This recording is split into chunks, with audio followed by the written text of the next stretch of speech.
Hello mga guys! Tingnan natin yung pagkakaiba ng Build Better More ni President Marcos at saka ng Build Project ni Duterte, no? So, tingnan natin mga guys, ano ba yung pagkakaiba nito, no? So, mga kaibigan, itong Build Better More ni President Marcos Jr. ay mas marami po ito mga kaibigan. Build and Build Better More are both infrastructure program that seeks to address infrastructure constraints in the country. At first glance, these two are interchangeable, but there are a few differences, such as Build project of Duterte has 119 projects, and Build Better More of President Marcos has 194 approved high-impact priority projects.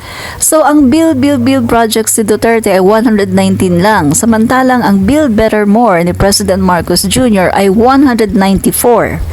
At ito pa mga kaibigan, dito sa 194 na proyekto ni PBBM, ang 123 dito na projects ay bago. Ito ay talagang sa Marcos administration, no? At yung 71 naman mga kaibigan, ito naman yung kay Duterte na hindi niya natapos. So, si PBBM ang magtutuloy nito at magtatapos. So, tingnan nyo mga kaibigan ha. Tingnan nyo ha. Ang Build project ni Duterte, 119 project lang. Ang natapos lang ni Duterte ay 119 projects pero 12 lang ang natapos ni Duterte. Kaya nga, ngayon sa panahon ni PBBM, ang kanyang Build Better More ay 194, 123 dito ang kay PBBM talaga, yung talagang siya talaga, proyekto niya talaga, at yung 71, ito naman yung kay Duterte na hindi niya natapos. Yung iba dyan ay hindi niya pa naumpisahan at ang mag-uumpisa talaga ay si PBBM. So makikita nyo mga kaibigan, doon pa lang no, Duterte ang bagal mga kaibigan. Sobrang bagal. 119, 12 lang ang tinapos. Ano yan?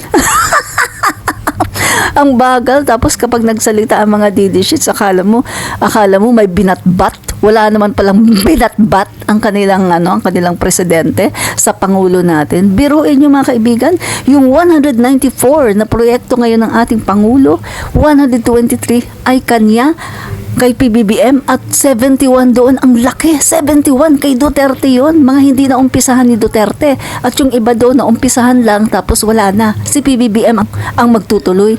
Nakita niyo mga kaibigan kung gaano ka inefficient ni Duterte at kung gaano niya kabagal. Kung gaano siya kabagal magsalita, ganun din siya kabagal gumawa ng proyekto. Napakabagal. At ito mga kaibigan, no? Dito sa Build program ni Duterte mga kaibigan, no, ay 8 trillion ang budget.